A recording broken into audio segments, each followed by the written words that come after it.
Hello friends, দেখো আজ আমরা ভোর ভোর উঠে রেডি হয়ে নিয়েছি। কারণ কি আমরা আজ বাড়ি ফিরে যাব। আজ আমাদের মায়াপুরের সেকেন্ড ডে। সকাল সকাল উঠে গিয়েছি, কারণ সকালবেলাটা একটু বেলাটা ঘুরে নিয়ে দেন আমরা দুপুর 3টের ট্রেনে বাড়ি ফিরে যাব। আর এখানে আমি প্রায় রেডি, আর সবাই রেডি। আর ব্যাগ নিয়ে আমরা বাইরে বেরিয়েও যাচ্ছি, রুম ছেড়ে দেবো, রুম ছেড়ে দিয়ে বাইরে ঘুরবো। তো তারপর এখানে আমি জুতো পরে নিচ্ছি। এই ক্লিপটাও আমার বোন বাদ দেয়নি, এটাও নিয়েছে।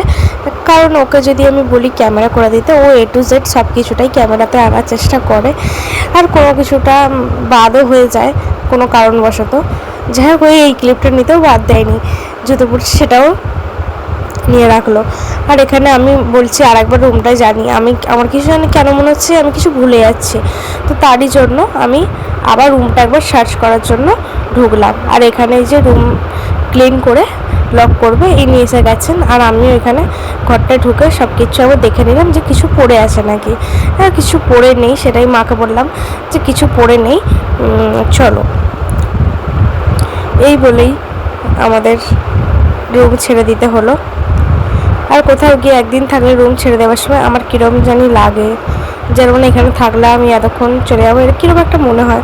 যাই হোক, সবারই মনে হয় হয়তো এরকম। আমার মুখটা ঠিক কীরকম লাগছে, কারণ আমার সকাল সকাল উঠতে হলে মুখটা আমার এরমই থাকে। আমার ভীষণ কষ্ট হয় সকালবেলা উঠতে, কি বলবো আর, কিন্তু কিছু করার নেই, উঠতেই হয়। আর এখানে যে আমার মা, দিদা, আমি চোখ রগড়াচ্ছি পুরো ঘুমের জন্য। তো তারপরেই আমরা হোটেল ছেড়ে চলে গেলাম লঞ্চে, কারণ আমরা লঞ্চে করে এখন যাব হচ্ছে মায়াপুর। এতক্ষণ ছিলাম আমরা নবদ্বীপে, তো এবার আমরা লঞ্চে করে চলে যাব মায়াপুরে। তো তারপর ওখানে মায়াপুরে একটুখানি সাইট সিন ঘুরে নিয়ে দুপুরে 3টের ট্রেনে আমরা বাড়ি ফিরবো। আর এখানে দেখো, ওখানে আমার ঠাম্মা বসে আছে, এখানে সবাই কত সুন্দর ভিউ। এখানে আমি বসে পড়েছি একটা সাইডে, আমার বোন ওখানে দাঁড়িয়ে রয়েছে, মাও দাঁড়িয়ে আছে। এইভাবেই মজা করতে করতে আর সুন্দর ভিউ এনজয় করতে করতে আমরা চলে যাচ্ছি মায়াপুরে। আর আমি ভাবছি আমার অন্য কিছু ঝুলছে না তো, যদি পড়ে যায় যেমন হবে ওইগুলো সব ঠিকঠাক করে নিয়ে আমি বসছি। আর যখন লঞ্চটা ছেড়ে দিল এত ভালো লাগছিল দেখতে, আর বিশেষ করে জলটার দিকে তাকালে পুরো মন ভরে যাচ্ছে, এত সুন্দর পরিষ্কার জল। কি বলবো তোমাদের, কাদের কাদের মায়াপুরে যেতে ভালো লাগে। আমার এটা কিন্তু ফার্স্ট টাইমই ছিল। কারা কারা মায়াপুর নবদ্বীপ যেতে পছন্দ করো অবশ্যই বলবে। আমার কিন্তু এটা ফার্স্ট টাইমই ছিল, তবে আমার অনেক ভালো লেগেছে। আমি চাই আরও একবার যেতে। কবে টানবে ভগবান জানি না, যে যেদিন টানবে সেদিনই যেতে পারবো। যাই হোক, আমার আর একবার যাওয়ার ইচ্ছা। তারপরেই আমরা লঞ্চ থেকে নেমে টোটোয় করে ঘুরতে বেরিয়ে পড়লাম সাইট সিন। তো দেখো, এখানে আমি, আমার পাশেই রয়েছে ঠাম্মা, আর ওখানে মা আর আমার বোন বসেছে, আর সামনে দিদা ছিল।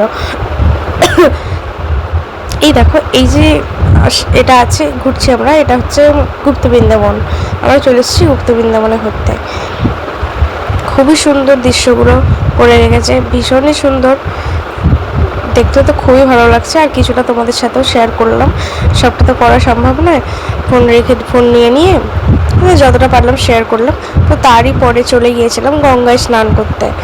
এখন বাজে প্রায় 1টা, আর এখানে চলে গেলাম আমরা লাঞ্চ করতে। তো লাঞ্চে আমাদের ছিল, দেখো, ডাল ছিল, পটলের দোরমা ছিল, ওখানে ঝুড়ি ঝুড়ি করে আলু ভাজা ছিল, করলা ভাজা ছিল, আর ছিল কাতলা মাছের ঝাল।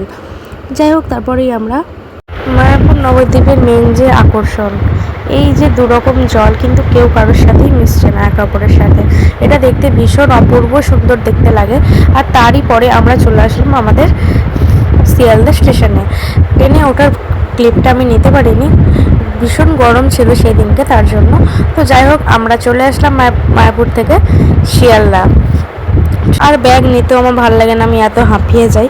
যাই হোক, নিতে তো হবেই, সবাই নাহলে কিভাবে নেবে, সবার কাছেই তো ব্যাগ আছে। তার জন্য আমিও আমার ব্যাগটা নিয়ে নিলাম। আর এখানে রোড ক্রস করে নিচ্ছি, চলে যাচ্ছি আমাদের বাস স্ট্যান্ডের দিকে। সেকেন্ড ডে তোমাদের সাথে এতটুকুই শেয়ার করতে পারলাম। ভিডিওটা ভালো লাগলে লাইক করে দিও। Thank you.